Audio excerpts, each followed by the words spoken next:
বিসমিল্লাহির রহমানির রহিম। প্রিয় শিক্ষার্থী বন্ধুরা, অন্যরকম বিদ্যাপীঠের পক্ষ থেকে শুভেচ্ছা ও স্বাগতম।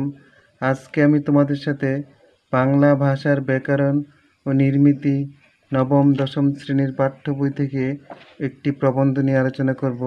প্রবন্ধটা তোমাদের বইয়ের 204 পৃষ্ঠা থেকে 206 পৃষ্ঠা পর্যন্ত দেওয়া আছে। প্রিয় শিক্ষার্থী বন্ধুরা, আজকের আলোচনার বিষয় কৃষিকাজে বিজ্ঞান। কৃষিকাজে বিজ্ঞান আজকে বাংলাদেশে কৃষিতে উন্নত এবং খাদ্যে স্বয়ংসম্পূর্ণ বিজ্ঞানের কল্যাণে।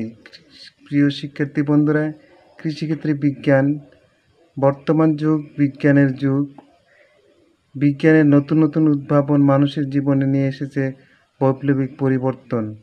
বিজ্ঞানের প্রায়োগিক দিকের নাম প্রযুক্তি। এই প্রযুক্তি মানুষের জীবনযাত্রায় করে তুলেছে আরামদায়ক। কৃষিক্ষেত্রে বিজ্ঞানের জয়যাত্রা লক্ষণীয়। অসংখ্য কৃষি প্রযুক্তি কৃষিকাজকে করে তুলেছে সহজ সাধ্য।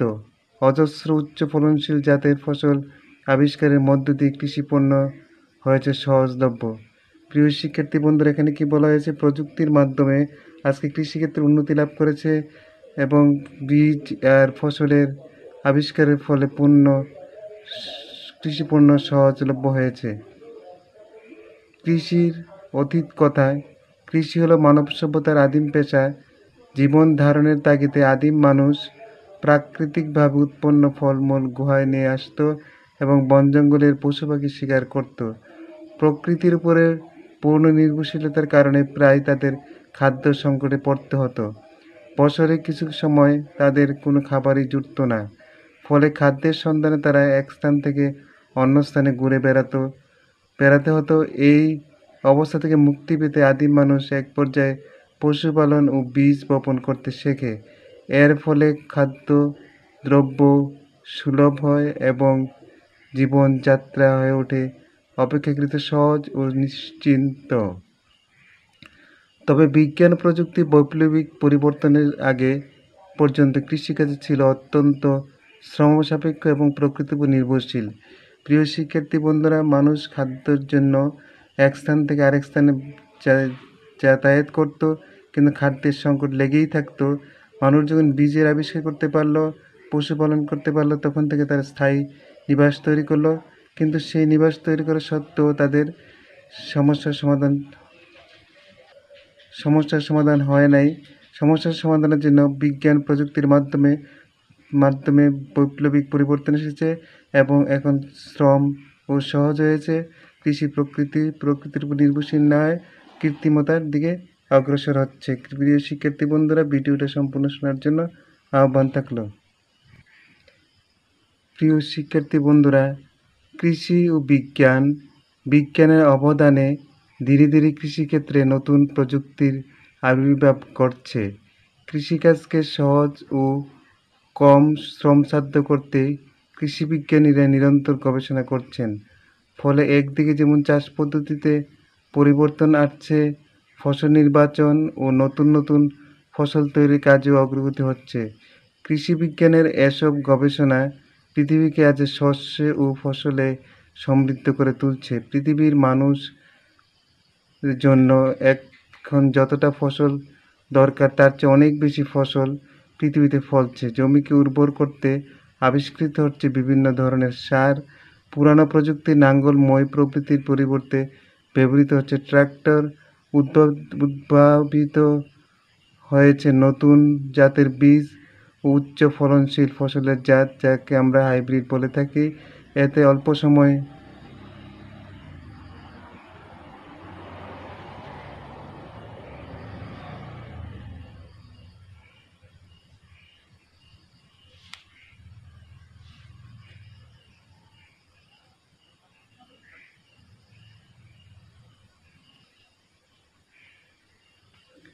আবার লক্ষ্য করো, উদ্ভাবিত হয়েছে উন্নত জাতের বীজ, উন্নত ফলনশীল ফসলের জাত।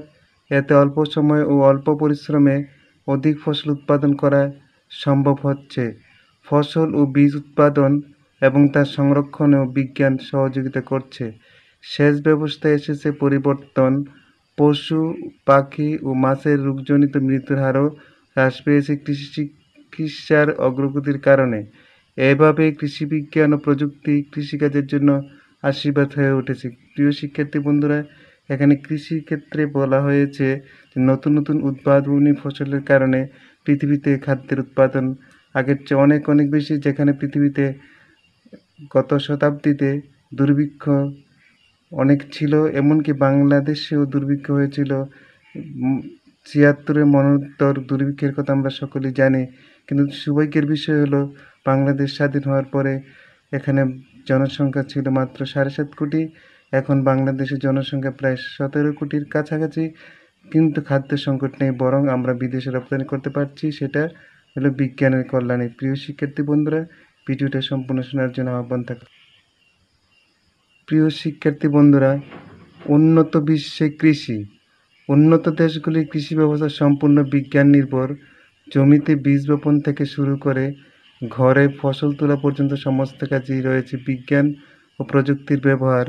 বিভিন্ন ধরনের আধুনিক যন্ত্রপাতি যেমন মোয়ার শস্য ছেদনকারী যন্ত্র, রপার ফসল কাটার যন্ত্র, বাইন্ডার ফসল বাঁধার যন্ত্র, থ্রেসিং মেশিন মাড়াই যন্ত্র, ফিড গ্রাইন্ডার, পেষক যন্ত্র, ম্যানুয়াল স্প্রেডার, সার বিস্তারণ যন্ত্র, মিল্কার বৈদ্যুতিক দোহন যন্ত্র ইত্যাদি উন্নত দেশগুলির কৃষিক্ষেত্রে অত্যন্ত জনপ্রিয়। মার্কিন যুক্তরাষ্ট্র, কানাডা, অস্ট্রেলিয়া, রাশিয়া প্রভৃতি দেশে খামার ট্র্যাক্টরের মাধ্যমে একদিনে ১০০ একর জমি চাষ করা সম্ভব হয়। একই ট্র্যাক্টরে আবার একসঙ্গে ফসল কাটা যন্ত্র হিসেবে কাজ করে।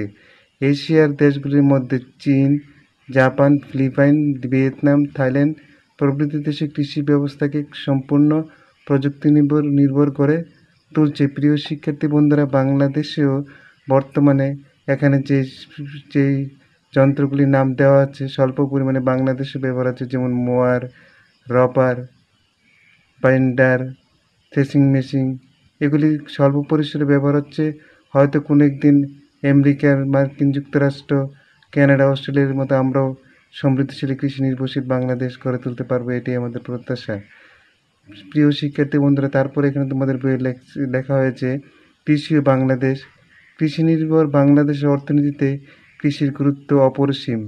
বাংলাদেশের মোট জাতীয় আয়ের শতকরা ৩৮% আসে কৃষি থেকে এবং রপ্তানি বাণিজ্যের প্রায় ১৪% আসে কৃষিজাত দ্রব্য থেকে রপ্তানি থেকে। এছাড়া কর্মসংস্থান ও শিল্পের ভিত্তি হিসেবে বাংলাদেশ কৃষির উপর খুব গুরুত্বপূর্ণ।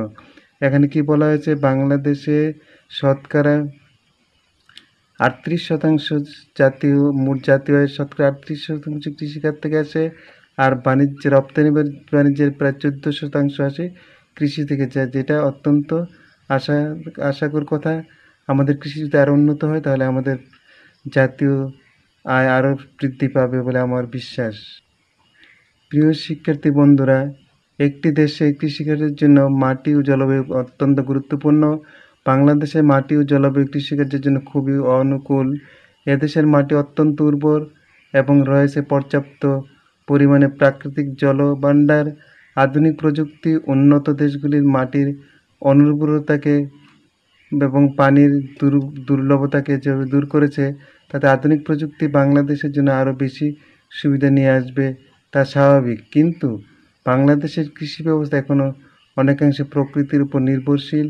ফলে বন্যা, খরা, জলোচ্ছ্বাসের মতো প্রাকৃতিক দুর্যোগ এখানে প্রচুর ফসল নষ্ট হয়।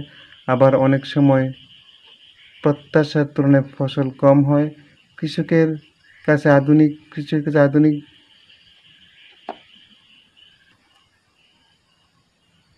প্রিয় শিক্ষার্থী বন্ধুরা, আবার লক্ষ্য করো, কৃষকের কাছে আধুনিক কৃষি ব্যবস্থাপনা পদ্ধতি, কৃষি বিজ্ঞানের জ্ঞান সঠিকভাবে পৌঁছায় না দিতে পারাই এর প্রধান কারণ।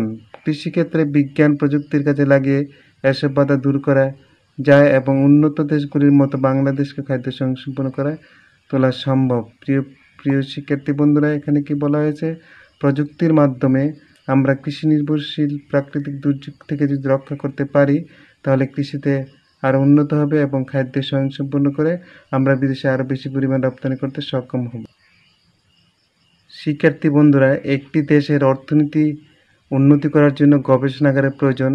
গবেষণার মাধ্যমে কৃষির নতুন নতুন প্রযুক্তি আবিষ্কার করা সম্ভব। বাংলাদেশে কৃষি গবেষণায় কৃষির উন্নতির উপরই বাংলাদেশের অর্থনৈতিক উন্নতি অনেকাংশে নির্ভরশীল। তাই কৃষি বিজ্ঞান ও কৃষি প্রযুক্তির বিষয়ে গবেষণার কোনো বিকল্প নেই।